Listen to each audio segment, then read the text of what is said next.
PS3 tunado com 48 mil jogos é na Game Over Store, link na descrição. Coisas que não fazem sentido no GTA San Andreas. Todo mundo já tá calvo de saber que esse game traz algumas coisas que não tem explicação nenhuma. Lugares inacabados, veículos secretos, itens que foram tirados do game, mecânicas exclusivas que no jogo têm indícios de existir, mas no final não colocaram. Então sim, amigos, eu decidi brincar um pouco com vocês com essa curiosidade, sem compromisso nenhum, e trazer um vídeo de GTA San Andreas desvendando alguma delas pra te divertir.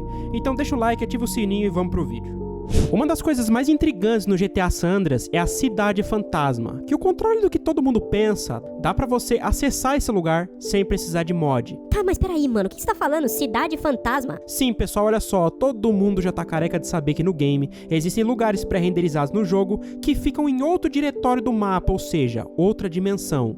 Como por exemplo, no mapa do game, sempre quando você entra em alguma casa, você é teletransportado pra uma outra dimensão. E nessa dimensão ficam todos os interiores de todos os locais que dá pra entrar no game. Tudo isso em um lugar só. E ele só renderiza de acordo com a porta que você entra. Tudo isso serve para facilitar o carregamento do game. Tá, isso já tá explicado, mas e a Cidade Fantasma, irmão? Bom, a Cidade Fantasma ela é usada como boot do mapa para cutscenes em missões específicas, já que o mesmo mapa ele não pode ser utilizado no mesmo mapa lá fora, padrão que a gente joga, senão os jogadores encontrariam e não ia fazer sentido na história. Mas isso só funciona em algumas partes, o resto dele dá para você explorar livremente. Porém, você tem que tomar cuidado, porque existem lugares específicos que não tem física aplicada. Então tem que tomar cuidado por onde você anda, ele é muito bem desenhado, muito deserto. Você fica meio estranho andando por ali. Você se sente como se você estivesse sendo observado ali naquele mapa, quase como um liminal space, tá ligado? Mas a curiosidade sempre bate mais forte. Eu já falei disso no meu vídeo da estranheza dos jogos vazios e abandonados no card em cima. Vamos pra próxima curiosidade, vai? Uma das perguntas mais antigas desse game, por que tem pista de skate no mapa se não tem skate no jogo? Bom, esse game pra época ele veio já com uma premissa gigantesca de variedade de veículos pra você poder andar no game, desde bicicleta, carros esportivos até tratores, helicópteros, aviões e tudo mais.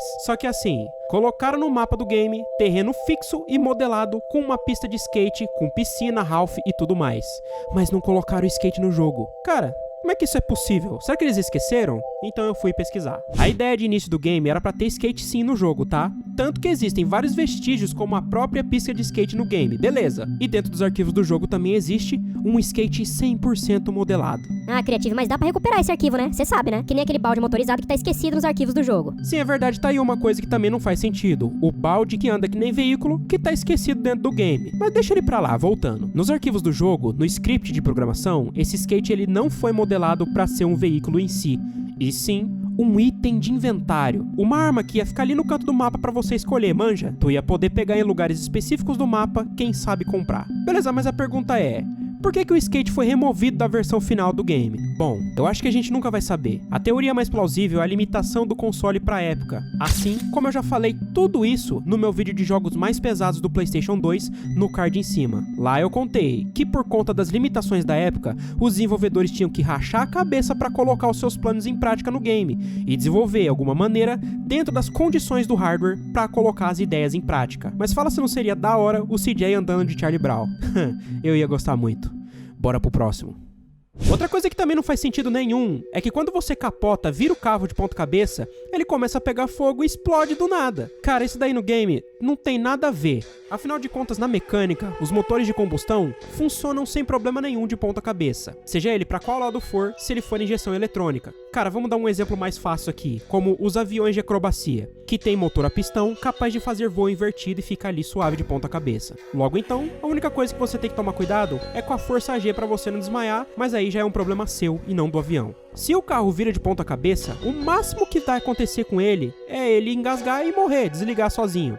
E a gente também não pode esquecer que o GTA se passa nos anos 90 e naquela época ainda existiam carros com carburador. Aí tem a questão também da bomba de combustível. O carro ele precisa estar com o tanque cheio para ele continuar funcionando de ponta cabeça. Senão, ele só ia desligar.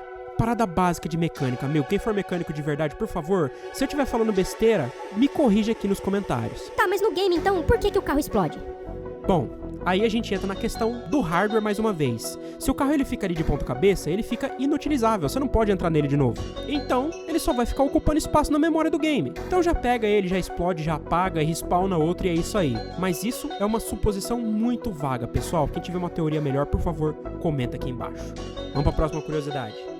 Pra você que já explorou de tudo tudo nesse game, que nem eu, você já deve se lembrar que no norte do mapa, esses faróis na montanha que ficam mais precisamente nessa localização aqui, não faz sentido nenhum eles estarem ali. O GTA, ele sempre se esforçou pra explicar como funciona tudo no game, só que aqui não. Se for pra ser realista e você parar pra analisar, tu já tá ligado, né? Como é que funciona uma corrente elétrica e tal, e é conduzido por um fio de cobre totalmente isolado. E ali, no estado que tá ali, tinha que ser por subsolo. Mas como? Se a gente tá em cima de uma rocha, uma pedra densa e gigantesca, não tem como furar essa parada. Seria muito mais fácil então fazer postes com fios elétricos passando por cima. Então assim, esses faróis não fazem sentido nenhum. E outra coisa também, se você for reparar bem nessa parte do mapa, ela foi muito mal modelada, muito mal texturizada. É uma imagem PNG totalmente esticada, uma textura ligada à outra. O estagiário definitivamente estava com muita preguiça de trabalhar, ou então a Rockstar, ela deve ter pensado: Ah, vamos colocar qualquer coisa aqui no canto desse mapa, porque eu tenho certeza que nenhum humano vai ficar cheirando as coisas aqui.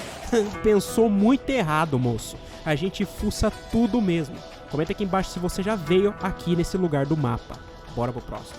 Agora, a parada mais clássica de todas. Porque não faz sentido nenhum em toda a franquia do GTA você ir na barbearia com cabelo curto e sair de lá com cabelo Black Power. Aí não faz sentido nenhum mesmo. Como é que é assim? O barbeiro faz o cabelo crescer? No Red Dead 2 eles arrumaram essa fita aí. Se você cortar o cabelo e quiser fazer outra parada nele logo em seguida, não vai conseguir. Tu vai ter que esperar crescer. E sabe o que é que não para de crescer, amigo?